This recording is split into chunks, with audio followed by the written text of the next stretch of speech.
Hello there! Welcome back to Leah channel with me, Sitta.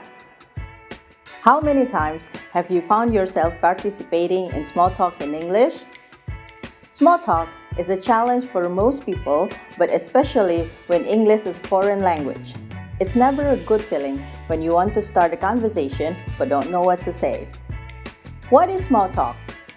Small talk is the kind of conversation you make when you want to talk to someone but neither of you wants to get into a very deep or complicated conversation.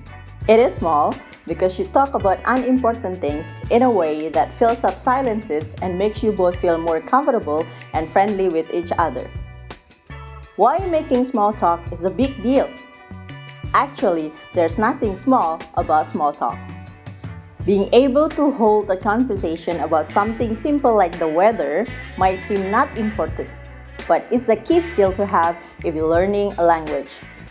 It's perfectly normal to feel shy at the beginning, but don't worry. By learning a few simple techniques, you'll find small talk in English easier and you'll make a good impression. The following tips will help you master the art of small talk. Let's dive in. Number 1. Have approachable body language.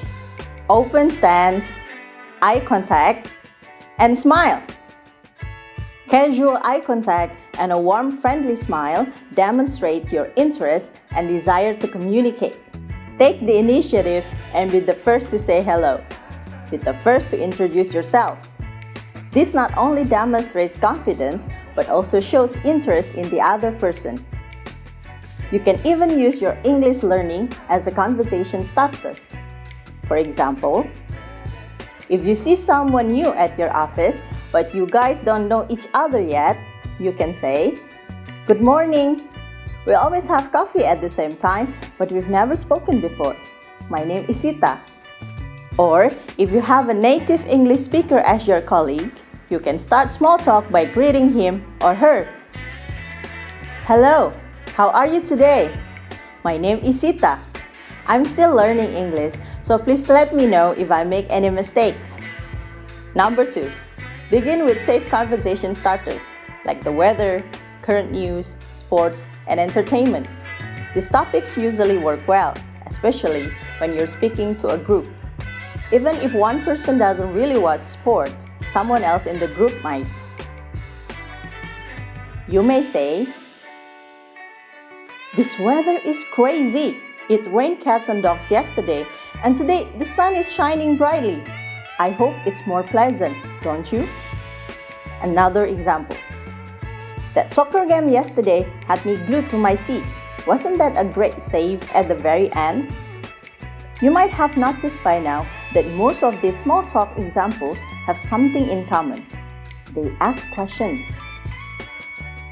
A good way to start a conversation is to make a comment, then ask a question. This keeps the conversation going instead of ending on your comment, which can make things awkward. Remember, when asking questions, don't get too personal with your questions and keep things positive. These are more examples for you. "Hey, I heard you were thinking of adopting a new cat. Did you find one? I've been meaning to ask you this for a while. How long have you been working here?" Next, number 3. Focus more on the other person and less on yourself. This will help you feel less self-conscious and make the other person feel important. You can share information about your day and how you're doing, but try to keep a balance of talking and listening. Avoid talking too much about yourself. For example, "Good morning. I went camping on Saturday and of course it rained all day. Was your weekend any better?" Move on to number 4. Give compliment. Look at your partner and find something nice to compliment them on. Nothing makes people feel better than a genuine compliment. You can try saying, "I love your shoes today. They really pull your outfit together." Number 5. Think before you speak. It makes you appear thoughtful and it may help you avoid blunder or saying something that is better left unsaid.